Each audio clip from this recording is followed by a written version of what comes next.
काय म्हणता शेतकरी मंडळी, आजचा आपला विषय तो म्हणजे हरभरा पिकाचा तण व्यवस्थापन। कारण रब्बी हंगामात आपले शेतकरी मोठ्या प्रमाणात हरभरा पेरणी हरभरा लागवड त्या ठिकाणी करतात आणि हरभरा पिकामध्ये जर आपण योग्य नियोजन अगोदरच केलं तर एक दमदार उत्पादन त्या ठिकाणी आपल्याला हरभरा पिकामध्ये भेटते। आणि हरभरा जर भाव पाहिले तर बऱ्यापैकी चांगले भाव सध्या हरभरा पिकाचे आहे।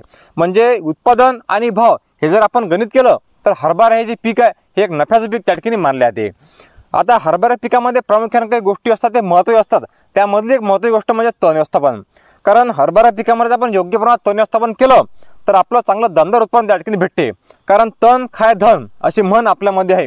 जर तण झालं तर ते पूर्ण आपलं जे धन आहे हरभरा पीक आहे हे पूर्णपणे खाऊन टाकते आणि नंतर मग डवरणी मजुरी निंदण खुरपणीचा खर्च खूप मोठा होतो।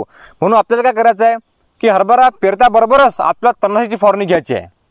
म्हणजे हरभरा पेरून झाला की 48 घंटे अंदर आपल्याला फवारणी करून घ्यायची आहे। तर त्यासाठी आपण 2 तणनाशक 2 हर्बिसाइड त्या ठिकाणी पाहणार आहे, जे आपल्याला योग्य वाटेल लवकर भेटेल त्याचा वापर आपण करू शकता। हे सविस्तर माहिती आपण पाहणारच आहे, पण त्या अगोदर तुम्ही आपल्या चॅनलला सबस्क्राइब करून घ्या, म्हणजे कामाची माहिती नेहमीच आपल्यापर्यंत येत राहणार आहे। आता 2 तणनाशक पैकी एक तणनाशक आहे ते म्हणजे सुमीमॅक्स। बरेच शेतकरी बांधवाचा वापर करतात। यामध्ये जो घटक आहे तो म्हणजे फ्लोमिक्झासिन हा एकच घटक त्या ठिकाणी आहे आणि याचा वापर करताना आपल्याला एकरी 100 ml चा वापर करायचा आहे आणि 15 लिटरच्या पंपासाठी आपल्याला 10 ml याचा वापर करायचा आहे। आता याचा वापर करत असताना आपण हरभऱ्याची पेरणी केली, हरभऱ्याची पेरणी केल्यापासून 48 घंटेच्या अंदर याची फवारणी झालीच पाहिजे चांगल्या रिझल्टसाठी। दुसरं तणनाशक आहे ते म्हणजे पेंडामिथिलिन 38.7%। हा घटक आहे आणि या घटक असलेला आपण कोणीही कंपनी उत्पादन त्या ठिकाणी घेऊ शकता। आपल्याला यामधला घटक जो आहे तो महत्त्वाचा आहे आणि बऱ्याचशा कंपन्या उत्पादन त्या ठिकाणी करतात। याचा वापर करत असताना 700 ml प्रति एकरला आणि 70 ml प्रति पंपाला। आणि याची फवारणी कशी करायची, आपण समजा आपण शेतमध्ये आपण हरभरा पेरला, हरभरा पेरणी झाल्या आपल्याला 48 घंटे अंदर ह्याची फवारणी जी आहे ती करून घ्यायची आहे चांगल्या रिझल्टसाठी। आपण जेवढा उशीर करसाल तेवढं नुकसान त्या ठिकाणी आपलं होणार आहे। आता बरेच शेतकरी बांधवांचे प्रश्न असतील की समजा आपण हरभरा पेरणी केली आणि हे तणनाशक फवारणी केली तर मग स्प्रिंकलर सहाय्याने पाणी द्यायला चालते काय, तर काही हरकत नाही, आपण पाणी देऊ शकता।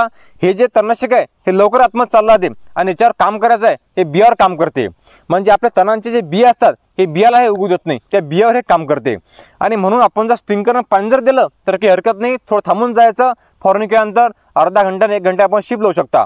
आणि अशा पद्धतीने आपली हे तण व्यवस्थापन जे आहे ते आपण करून घ्या।